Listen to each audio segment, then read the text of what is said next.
stuffy. You'll hear more from him later. Right, Ryan, can you give us a little 3-minute blast and just as a taster for later? So give it up for Ryan Van Winkle. Hi. Hello. Hello. Yes, formal introductions. I'm Ryan Van Winkle. Let's see, is that mic okay? What was I going to tell you? I like the notion of an introduction. It lets them know that next time they hear my name, they might want to go outside and have a very long cigarette, or perhaps hide in the bog like they're avoiding a train fare. That's fine. I also should take 1 second and just apologize for using this incredibly ostentatious machine. I've realized that people are slightly distracted by it sometimes. Please don't be. Yeah. I find it easier and cheaper than buying printer ink. So this poem is called a raincoat, spelled rain ago. Just so you get your heads in the right space. I'm not sure it makes any sense, but I really enjoy reading it. And if there is any sense to it, the poem, it might be in the last couple lines, so try to perk yourself up near the end. This is called A Raincoat, a spelled rain ago. An incompleteness ago, my fingers and turpentine nails, laser hairs standing cold. The market of twilight, horse left on the monument, 6 legs, one raised as a rifle, his man like an apple in a barn. Red on red on red on red, an incompleteness ago, the earth and a terracotta cup. The earth, a finger of whiskey. The earth, a freezer of corn. An incompleteness ago, a mint melting in the bath, a mint in pubic hairs and fingered dust, a mint of dimes, pennies, nickels. A quarter, a quarter, a quarter, call it an incompleteness ago. When the foundations opened, the words were all magnets. An incompleteness ago, a baby almost ate a banana. Small spoons, small spoons, small incompleteness ago. The sinks are still buildings, the counter a revolution, the gorillas in the kitchen, the coal train an incomplete, the bruised boy an incomplete, the candy shop an incomplete, the tractor trails an incomplete. No incompleteness ago, no grief ago, no moons ago, no alone ago, no tires ago, no buzzard pond ago, no dream ago, no Freud ago, no pickled vans ago, no cherry ago, no pits, no canyons, no shaved rocks of ice from an incompleteness ago. No red, no red, no red, no water for boil, no bottle for punch, no gum, no shoe detective for my life, no narrative, no born, lived, then died, no tomb, no ash, no clay, no bones, no dice, no smoke, no fire, no ants on the way to mango, no incompleteness, no raincoat for the ra-ta-ta. A raincoat ago, a dog ago, a hat ago, a love ago, a week ago, there was only no gas, no trucks, only tunnels, only pavement, no food, only smell, no song in my voice, no voice. Thank you.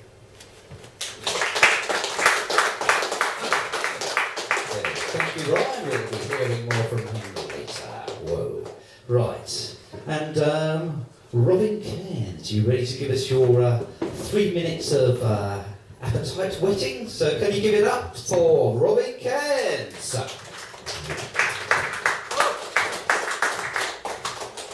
Thank you. I feel like the drummer from ZZ Top here. All these bearded players. Whose name, of course, was? Frank Beard, yes. The one without the beard. Music, your favourite sort of music? Did you like ZZ Top? Do you remember? You're a bit young. Do you know who they are? I'm a bit young, yeah. Okay, right. What's your sort of music? I know the lads with the beard.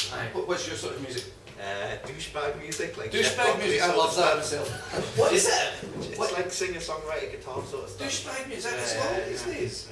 Singer-songwriters without douchebags. To think I would have lived so long. And yourself, Rapunzel, what sort of music do you like? Gabba. What gabba gabba hey? No, I was saying boom, boom, boom, boom, boom, boom, boom. Alright, okay. I like gabba gabba hey, which of course was Ramones music. Yeah. Yourselves at the back, what sort of music do you like? Everything, yeah. And yourself, Ryan, you? What's your sort of music? Bruce Springsteen. Bruce Springsteen, fine music. Everybody, it's great to hear people talking about the various forms of fine music that they like, and many people define themselves by the sort of music that they like.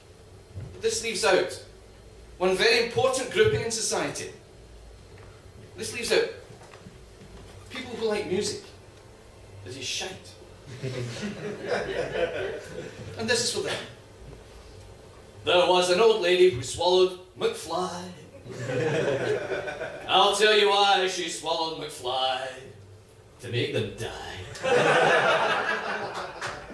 She swallowed McFly and the Backstreet Boys to stop all the dancing and horrible noise. But they capered and sang in the coils of her gut and lip-synced their pop-drake cliches and smut.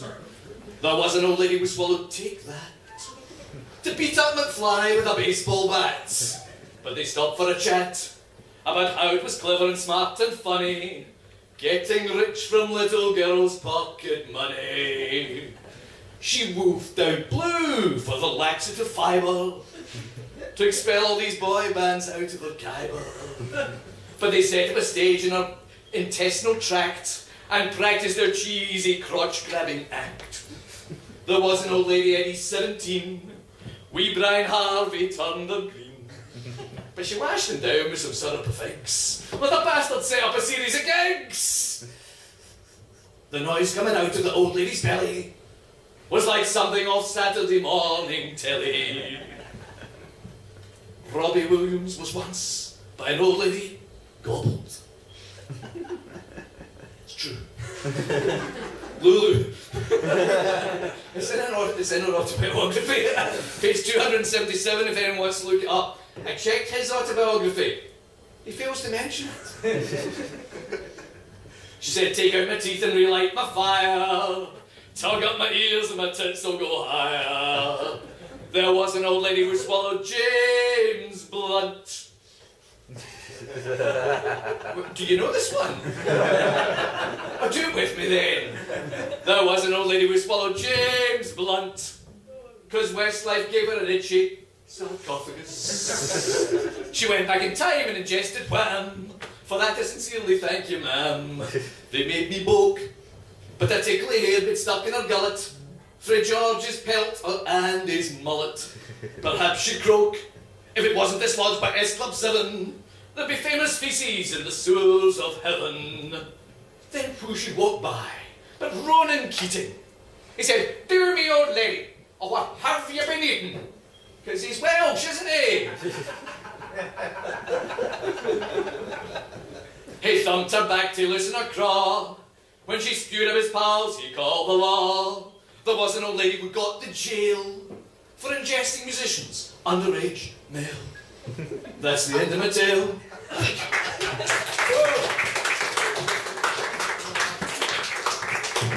There you go, that was Robin Cairns. You'll be hearing more of him as well later. Were those nice tasters? Did you enjoy that? Does it make you want to hang around or yes, or go home? Well, one of them, no, they'll be. So they'll all be back at some point in the evening, so watch out for that. Right, okay, the group poem is going around, which is great, and now we're going to have our other act, who is not part of the Hello Poetry. We booked him beforehand, so coming up from the Central Belt, so we've got a whole host of people from the Central Belt, so can you give it up for Andrew Ferguson?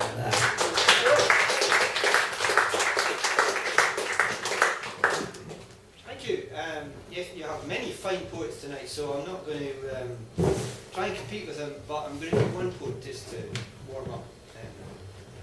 And then it's all stories. This is called Scotland Has an Xbox Game. You start on a dark screen, a void, no enlightenment for several levels. groping towards a white X dimly seen with no sense of yourself. Kill the English knight with your bare hands and your Wallace. Green fields and rivers of blood unroll in front of you.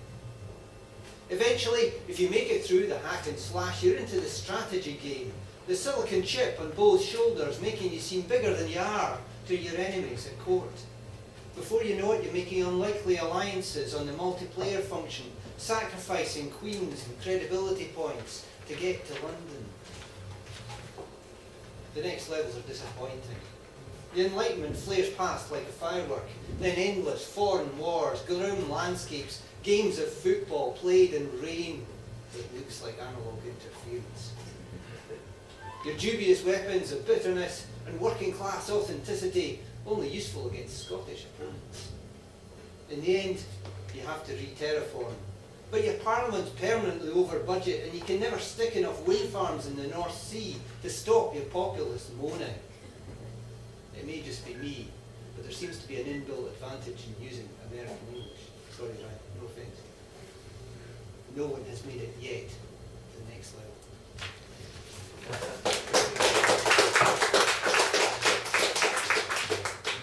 So I was going to just do funny stuff, but then my colleague and confederate and co-conspirator, Gavin Ingalls, who was here at a previous one, said, oh, you have to do a serious one as well. So this is called Sweetmeat. And I should explain, when I turn the page, I shouldn't have to explain this, but it's mimicking a school of Argentinian writers called Punta de Vista, who changed their point of view halfway through the story. It's meant to be really subtly done. So I do it really subtly by turning the page. So watch out for that little signal. Sweetmeat. It's not as grand as the embassy event last week, but it's more exclusive. You're explaining the theme behind your new collection when he arrives, chewing coca leaf like he's just come from the fields, and it all starts to unravel. Hey, Enrique, he shouts, sweetmeat! He's pushing through the crowd, aesthetes falling back from his elbows until he's there, in your inner circle, chewing, grinning. This is Rufino, you see, glancing at the taller of the two girls who were playing violin earlier. She's smiling, but she's glancing from him to you, sizing things up.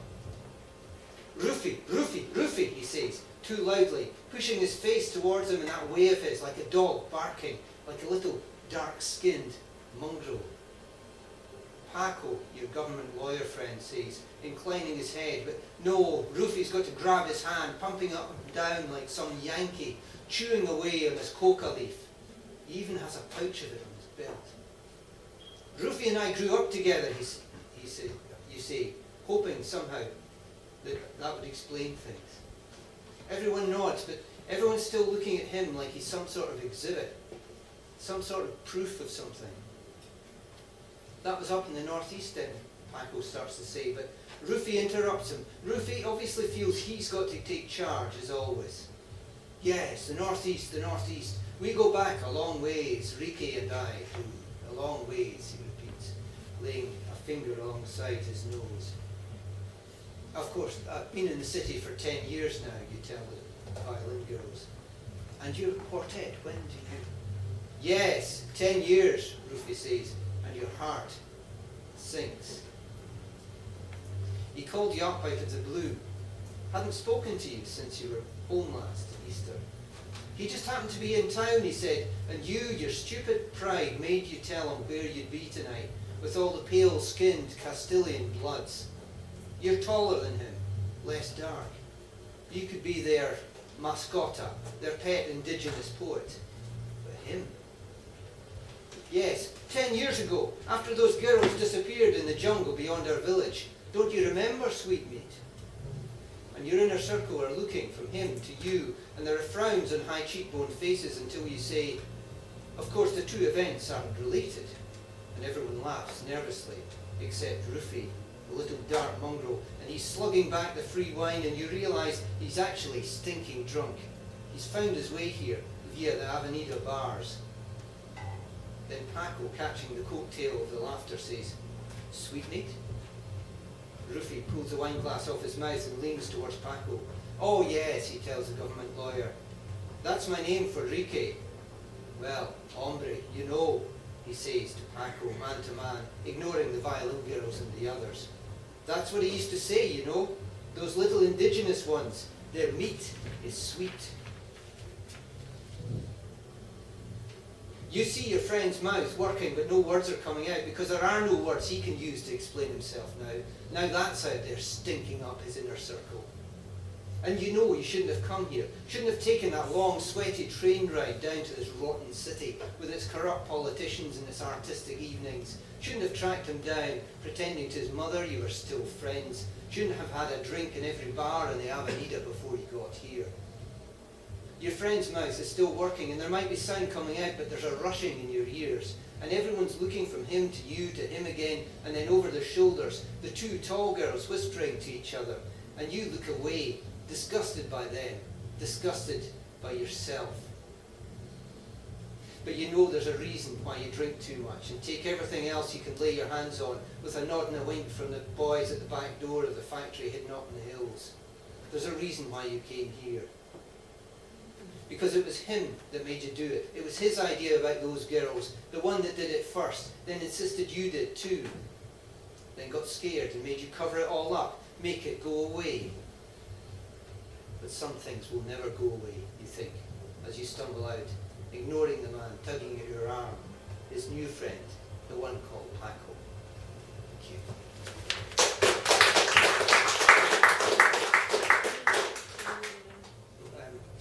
Slight change of mood. By the way, it's great to be in Aberdeen. My family come from Aberdeen, so I kind of know the place, but I haven't been for years. And a funny thing happened to me on the way to the gig, literally, on the way to the gig. Me and my mate were walking from the car park, and there was this big husky thing. I saw that husky. Did you? Husky, I hope he ducked. This fucking huge. And there's a big guy, with a big husky. This is my big dog, because I'm a big guy. And so huskies have, dropping at this massive log. And we're just walking past it. It's like none of our business. It's fine. Sure, he's got a bag there to pick it up. And it drops the log. And then does he not start screaming? We're having a duck. It's like this dog shit flying everywhere. And the dog just turns and looks at me and says, "Welcome to Aberdeen." Shite. Anyway, this is kind of a jukebox moment here. You can have one of two stories. One is my homage to the great Dame Muriel Spark and the prime of Miss Jean Brodie. It's called The Slime of Miss Jean Brodie. Or the other one's kind of a mashup of Balamori and The Wicker Man. So hands up for Jean Brodie. That's good. Hands up for Wicker Man and... Alright, okay. That's fairly conclusive. Okay, this is called To the Devil and Asbel. "What's the story, Sergeant?" the woman said. Her hair was cut in a kind of bob and she wore a knitted jersey with needle-thin horizontal stripes. She smiled at him, an expression that made him even more uncomfortable. "Why are you here?" Sergeant Howie smoothed his uniform, rumpled by the clamber up the ladder at the quayside. "I think you know well enough, madam. This town has a dubious reputation. The colours you've had the buildings painted are a breach of the listed buildings legislation for a start. But it makes things so much brighter," the woman said. "There are several reports of Calmac ferries refusing to dock. The captains are so terrified of the locals." "Oh, nonsense, they're only fierties. And the local officer hasn't called in to his superiors on the mainland for several weeks." "Plum?" The woman's eyes narrowed for a moment. "Oh, I'm sure he's just been busy." Much later, Howie returned to Miss Hooley's house, his nerves on edge. In pocket and sweets, all conversation had stopped when he walked in. The man who lived in the Pink Castle claimed to be an inventor, but was now styling himself Lord Summerisle. There's still no sign of Plum. All that night, Cooley cavorted outside his All that night, Cooley cavorted outside his room, singing her siren song. "Come to me," she trilled. I've taken off my jumper. He fell to his knees behind the locked door with a sob, trying to recite the relevant sections of the Antisocial Behaviours Scotland Act without picturing her naked flesh sliding along the anaglypta outside. In the morning, he began fixing the statutory notices to the doors. A closure notice in terms of Section 26. In terms of Section 27, you are hereby served with notice of the Chief Constable's intention to make application for a closure order to these premises under Section 28. There seemed to be no one there. It was a Sunday, of course, so it might be that everyone was at church. Somehow, he didn't think so. An awful reality seemed to be lurking at the corners of his vision, a foreknowledge of what was going to happen. It was as if it had all happened before, on a different island. And this was some sort of horrible sequel, unrolling like a celluloid truth before him. When they grabbed him outside the Macready bus garage, he realised too late that making love to Miss Hooley had been his only chance. The wicker structure caught all too easily, and soon the squeals of the animals sacrificed with him and the roar of the flames made anything he could say inaudible. Still, he tried. By the powers invested in me by the Antisocial Behaviour Scotland Act 2004, sections 19, 26 and 44, I hereby give you no... The platform below him was catching now, the smoke stinging his eyes and making him cough. He could barely see the villagers now, gathered below him. Plum, of course, was in the front row, although not in uniform. They were singing a hymn to their pagan god, the strange Celtic words twisting this way and that in the backdraft from the fire. You can join in if you like.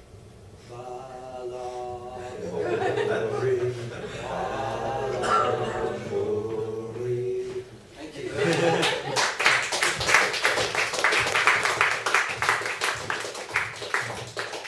There you go. What a twisted imagination to put Ballabori and the Wicker Man together. There we go. That's Andrew Ferguson, and yes, thank you for that. We'll have more of him later as well.